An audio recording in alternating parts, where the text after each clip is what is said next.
not now. Shit. Gotta get out of here.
Welcome back to another episode of the Transformation series, where I use mods to change Project Zomboid into some of our favorite games and movies.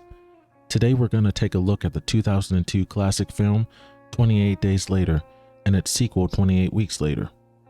Shout out to Kevin, Scotty, and Brandon for suggesting this in the comments. And lastly, before we begin, I'm trying to reach my goal of 1,000 subscribers, so please consider subscribing if you enjoy the content. With that being said, let's get into it. Usually I start with mods, but in this case, the most important thing for this transformation is actually a setting. You see, the most memorable and terrifying part of 28 Days Later is that the infected can run.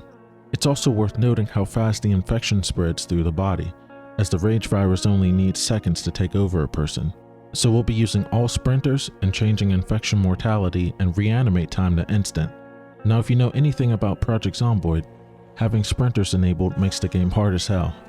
So to combat this, I'd suggest enabling fragile zombies and low population. With that out of the way, let's talk about the few mods we'll be using. Beans 28 Days Later gives you the ability to spawn in hospitals across Knox County. Your character will be in a hospital gown when you load in, effectively recreating the haunting scene from the movie.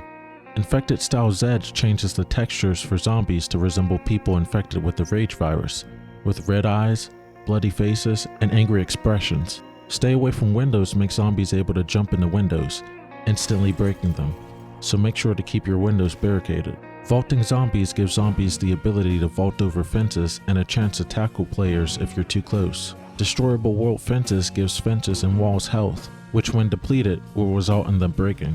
Expanded helicopter events adds a bunch of different types of helicopter events, but for the purpose of this video, we'll focus on the military helicopter event, which will first shoot at the infected, and over time, begin firing at the player.